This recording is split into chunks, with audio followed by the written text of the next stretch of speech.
Assalamualaikum warahmatullahi wabarakatuh. Waalaikumsalam warahmatullahi wabarakatuh. Waalaikumsalam warahmatullahi wabarakatuh. Perkenalkan, saya Agus Setiawan. Saya di sini akan menerangkan tentang apa itu capaian pembelajaran. Gitu.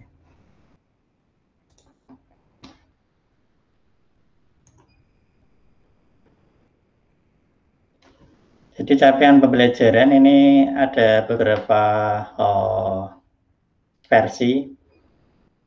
Kalau dari dikti tahun 2015, satu ini capaian pembelajaran adalah satu ungkapan tujuan pendidikan yang merupakan suatu pernyataan tentang apa yang diharapkan, diketahui, dipahami, dan dapat dikerjakan oleh peserta didik setelah menyelesaikan suatu periode belajar.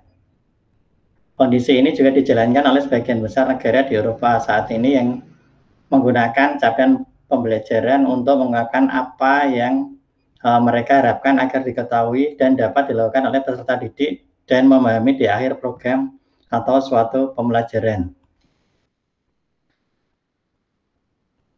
Untuk capaian pembelajaran ini berfokus apa yang diharapkan pada siswa di akhir pembelajaran. Hal ini sejalan dengan pendekatan student-centered dalam dunia pendidikan. Konsep ini juga ditegaskan oleh Kennedy yang menyatakan bahwa tren internasional dalam pendidikan menunjukkan pergeseran dari tradisional pendekatan berpusat pada guru ke pendekatan berpusat pada siswa. Jadi bergeser, dulunya pembelajaran berpusat pada guru, sekarang dengan capaian pembelajaran ini berpusatnya pada siswa. Model alternatif ini berfokus pada apa yang diharapkan dari siswa yang harus dilakukan di akhir modul atau program.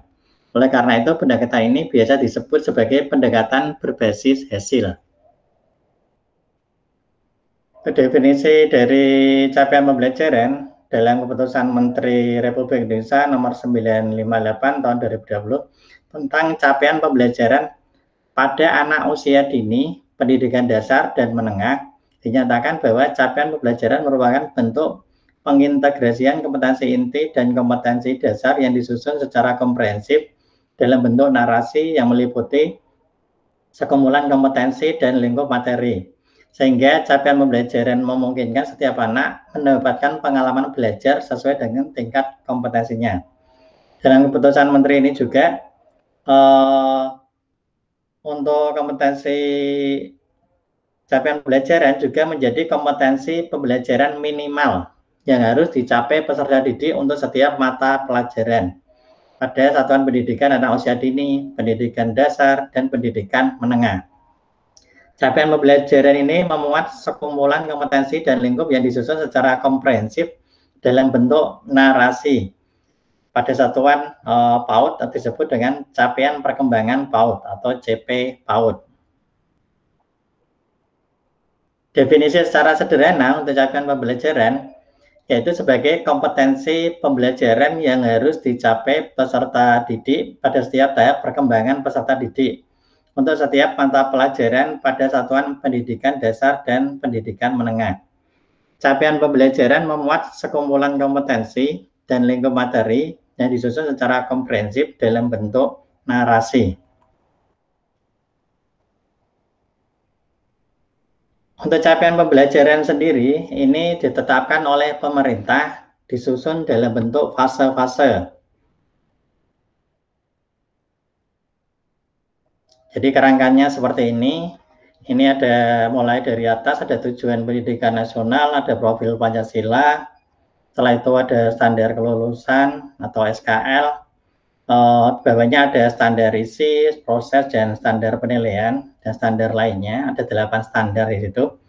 Di bawahnya, nah ini setingkat capaian pembelajaran adalah setingkat dengan struktur kurikulum. Jadi ada struktur kurikulum, ada capaian pembelajaran, ada prinsip pembelajaran, dan asesmen. Ini adalah yang menetapkan dari pemerintah di situ.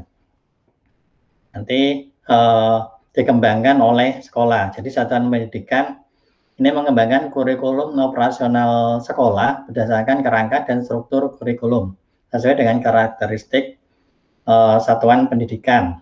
yaitu mulai dari visi dan misi satuan pendidikan, konteks dan kebijakan lokal, serta kurikulum operasional sekolah di satuan pendidikan, termasuk perangkat ajar yang dikembangkan secara mandiri.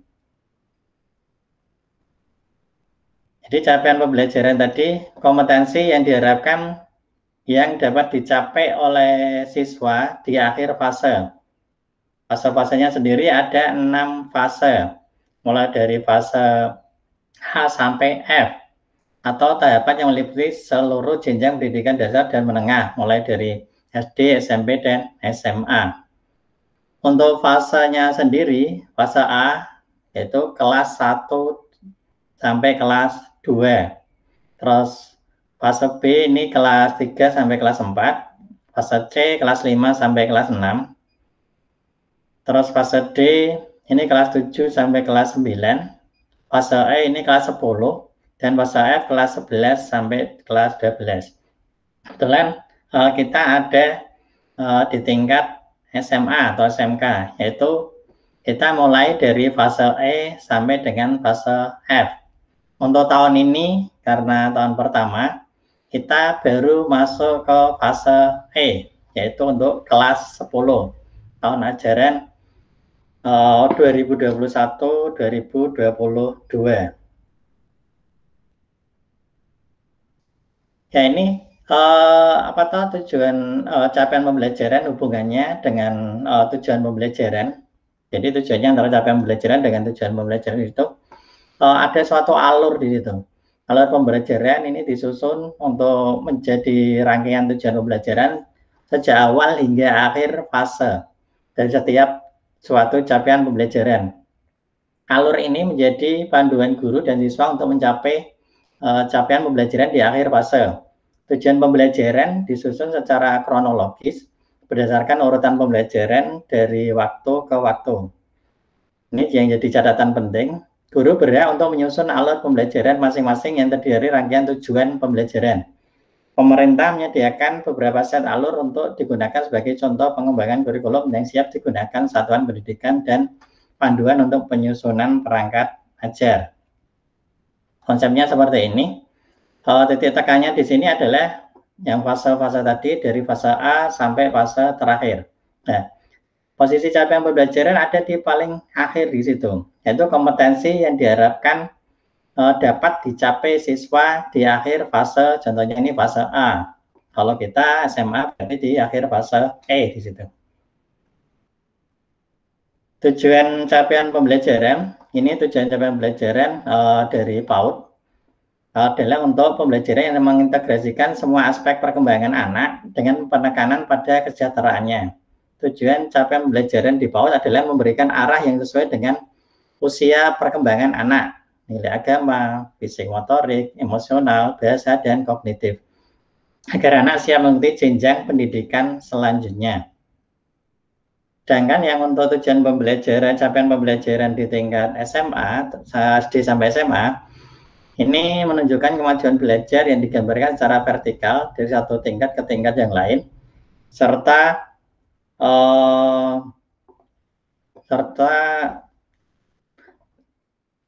didokumentasikan dalam suatu kerangka kualifikasi. Selain itu, capaian pembelajaran juga harus disertai dengan kriteria penilaian yang tepat yang dapat digunakan untuk penilaian bahwa hasil pembelajaran hasil yang telah diharapkan dicapai. Capaian pembelajaran bersama-sama dengan kriteria penilaian tersebut mengindikasikan capaian pembelajaran sebagai tujuan belajar yang terukur. Oke, jadi prinsip pembelajaran ini terukur dan spesifik, dan yang kedua adalah fleksibel. Terukur dan spesifik, ini maksudnya berdasarkan hierarki dan dalam konseptual, belajar harus dapat digunakan untuk mendeskripsikan kemampuan siswa. Itu juga dalam prinsip terukur dan spesifik itu ada aspek-aspek yang namanya pemahaman dan pengetahuan. Terus aspek praktis. Yang ketiga adalah aspek keterampilan dan generik. Ini perbedaan antara pengetahuan dan pemahaman. Jadi kalau pemahaman itu arti kata dari fakta-fakta atau informasi, Dan pengetahuan adalah fakta-fakta atau informasi di situ. Contohnya. Berikutnya yang nomor 2 adalah fleksibel. Ini sesuai dengan proses dan tahapan belajar siswa. Oke, untuk capaian pembelajaran sendiri dibedakan menjadi 2 mapel, yaitu mapel kejuruan dan mapel umum di situ. Untuk linknya bisa dibuka di Google Drive ini, yang untuk umum dan untuk kejuruan. Ini kita coba buka di situ. Oke, demikian. Terima kasih atas perhatiannya. Berikutnya saya tampilkan sedikit untuk contohnya. Nah, ini dari contoh untuk mapel umum. Ada 1 sampai 40 di sini capaian pembelajaran yang sudah disiapkan pemerintah. Mulai dari mapel agama, ada PPKN, bahasa Indonesia, bahasa Inggris, dan lain-lain di situ. Sedangkan untuk mapel kejuruan di sini sesuai dengan kompetensi keahliannya atau bidang keahliannya di situ. Ada teknik konstruksi dan perumahan, ada teknik mesin, dasar normatif, dan lainnya. Di sini ada sesuai dengan jurusan kita di situ. Demikian yang bisa saya sampaikan untuk capaian pembelajaran. Berikutnya mungkin diskusi. Monggo, ada pertanyaan? Saya mau bertanya, Pak Agus.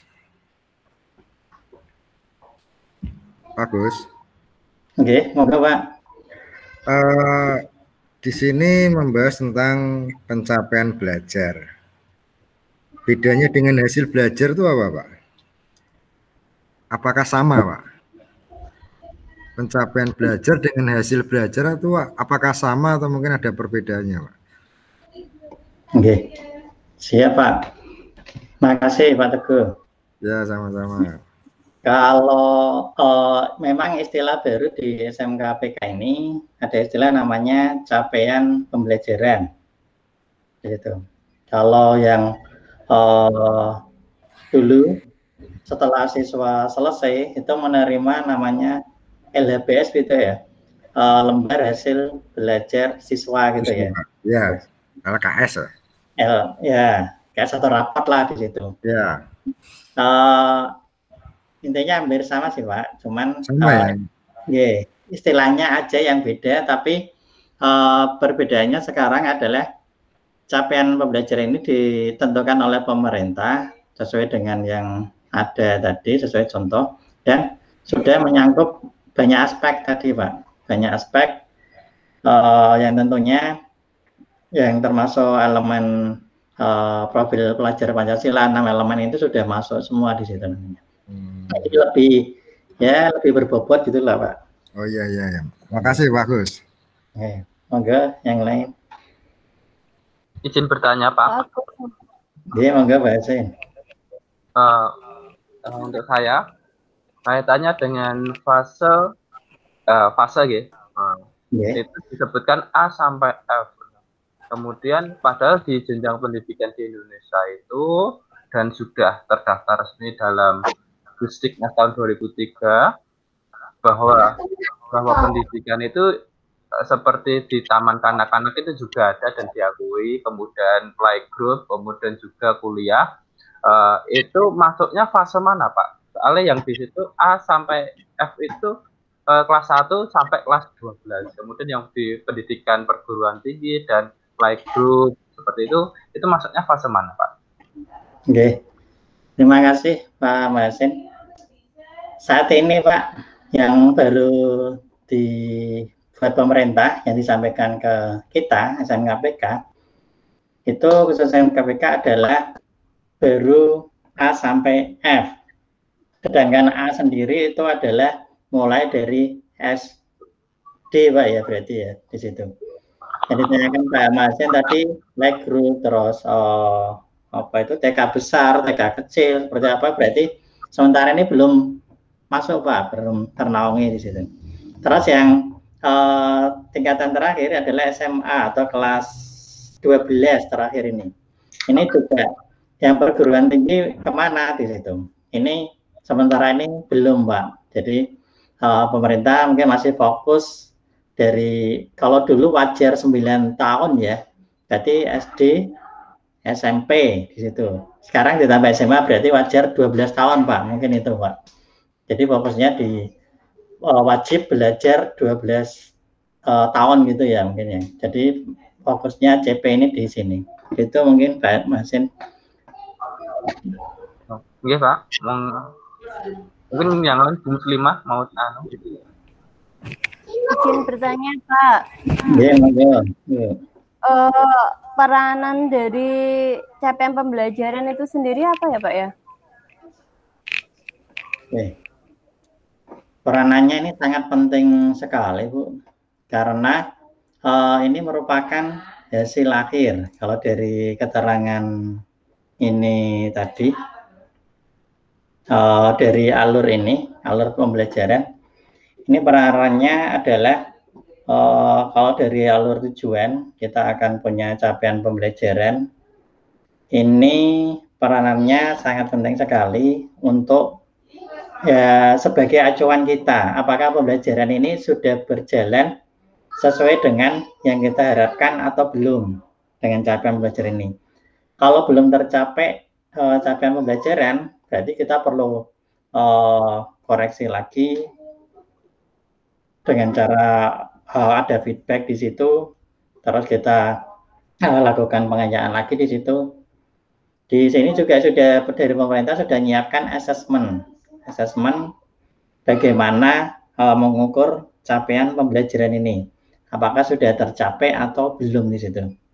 Kalau memang belum, langkah-langkahnya seperti apa, itu juga dari pemerintah sudah menyiapkan di situ strategi pembelajaran. Demikian, mungkin ada yang mau nambahi dari yang lain? Mungkin cukup bagus. Iya. Bagus. Ya. Nah, ini saya terangkan sedikit, ya. Ini waktunya masih ada sekitar 3 menit. Saya coba buka untuk salah satu ini contoh capaian pembelajaran biar kita tahu. Capaian pembelajaran saya coba buka untuk teknik informatika ya. Bentar.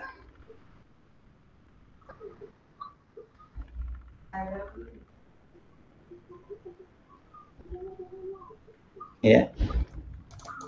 Ini dasar-dasar salah satu kejuruan, yaitu capaian pembelajaran untuk SMK, bidang keahliannya teknologi informasi, program keahliannya teknik jaringan komputer dan komunikasi.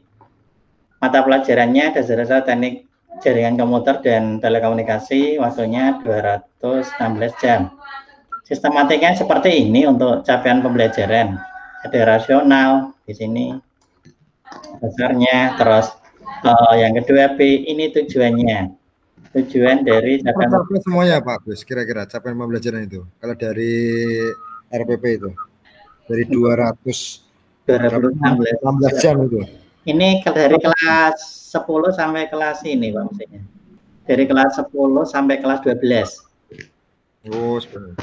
Oke, nanti tinggal dibagi elemen-elemennya di situ. Di bawahnya tujuannya, ada karakteristiknya, terus ini elemen-elemen ini yang nanti kita bagi Pak, elemen-elemennya dari mata pelajaran lah di situ. Mata pelajaran, di deskripsinya. Tapi semuanya bagus ya. Dari 200. Ya, depannya di akhir fase ini pada akhir fase kelas 10 ya. Ini bisa tercapai mendapatkan gambaran ini. Semuanya itu. Jadi ini yang saya maksud tadi sudah disiapkan pemerintah itu ini Pak. Angka referensinya. Jadi kita tinggal kembangkan ini menjadi alur tujuan pembelajaran di situ. Itu yang kita akan memang belajar lagi. Kalau dulu buat RPP, sekarang buat alur tujuan pembelajaran, terus nanti baru membuat modul di situ.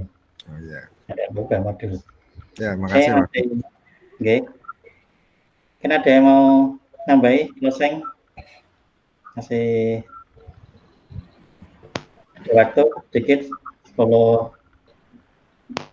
lagi 10 menit. Mungkin cukup Oke, bagus. Kalau nggak ada, saya cukupkan sekian. Terima kasih atas perhatiannya teman-teman. Assalamualaikum warahmatullahi wabarakatuh. Waalaikumsalam warahmatullahi wabarakatuh. Waalaikumsalam warahmatullahi wabarakatuh.